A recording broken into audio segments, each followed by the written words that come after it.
a eu cette idée folle un jour d'inventer l'école? Qui a eu cette idée folle un jour d'inventer l'école? C'est ce sacré Charlemagne, sacré Charlemagne. On a beaucoup parlé, mon cher Frédéric, de l'école, du bâtiment de l'école dans certaines fermes, 362 dans les communautés, dans les communes rurales, cette année, moins que les années précédentes. On va parler des des instituteurs, des maîtres, des professeurs des écoles. Je ne sais plus, parce que depuis la création, les mots ont changé, effectivement, mais ce sont toujours les mêmes personnes aussi attachantes et qui comptent beaucoup pour les enfants. Et voilà, avec un grand cœur et un grand savoir-faire que l'on salue ce matin, évidemment, parce que je souhaite à tous ceux et toutes celles qui nous regardent à la fois la joie d'apprendre et la joie d'enseigner. Il faut les deux pour que tout cela fonctionne et que ça fasse des étincelles. On l'a entendu avec cette chanson, c'est une grosse erreur, mais Charlemagne n'a absolument pas inventé l'école, évidemment. Ni l'eau chaude. Mais non plus. Mais il l'a utilisé quand même pour un vrai savoir-faire. L'idée était simple. Il a un territoire extrêmement vaste. Ça correspond pour son empire, Charlemagne, à peu près 10 pays européens actuellement. Donc c'est pratiquement l'Europe d'aujourd'hui. Eh bien, avec ces 10 pays, il voulait unifier. Et le seul moyen, eh bien, à ses yeux, c'était l'école. Si on apprend tous la même langue, on pourra se parler. Il y aura moins de guerres, il y aura moins d'affrontements, parce qu'on va d'abord commencer à communiquer avant peut-être de sortir les points. C'est comme ça qu'on a appris l'allemand très jeune. Ah oui, entre autres, évidemment. Mais lui, à l'époque, c'était le latin qui l'intéressait, avant tout. Alors, on le voit avec Alcuin. Alcuin, c'est un de ses bras droits, c'est un intellectuel. Il est né dans le Yorkshire, il est anglais, mais il parle latin. Donc, ils se comprennent avec Charlemagne.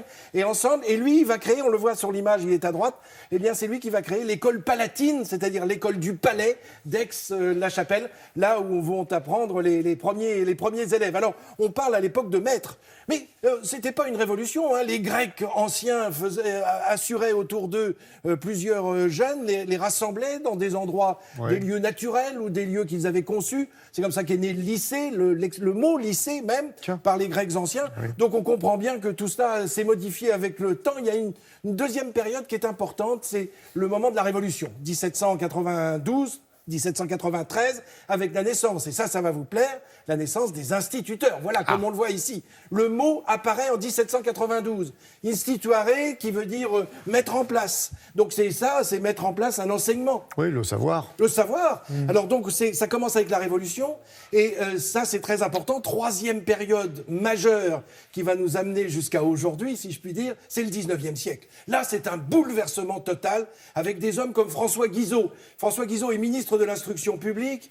Il est à l'époque du règne de Louis-Philippe Ier. On est à la monarchie de Juillet, dans les années 1830. Et lui, il oblige les petites communes, les communes de 400 habitants, et puis après ça descendra à 300, d'avoir une école. Que la commune s'occupe de construire l'école, que la commune s'occupe de rémunérer l'instituteur, c'est-à-dire que l'instituteur ne va pas demander de l'argent aux élèves, comme c'était le cas sous l'Ancien Régime.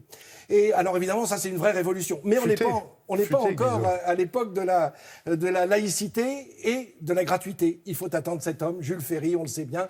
Là encore, on est au 19e siècle. Et petit à petit, ça prend. C'est-à-dire que petit à petit, les écoles vont s'ouvrir, mais il va falloir attendre 1880 pour que les jeunes filles, les filles, aient un enseignement, pour que les institutrices apparaissent. Ce ne sont que des instituteurs jusqu'à la fin du 19e siècle. Ce mot instituteur est devenu tellement commun qu'on en a fait un surnom. L'instit, c'est celui qu'on aimait. Et j'en profite pour faire un petit coucou à Gérard Klein, notre instit national. GG, on t'embrasse. Parce que vraiment, il a représenté ce qu'était cette profession.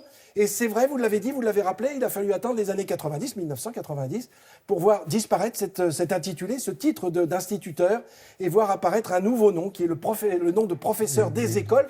Alors à quoi ça correspond? Pourquoi des écoles? Tout simplement parce qu'on est professeur de l'école maternelle et de l'école primaire. On est donc le professeur des écoles. C'est le primaire.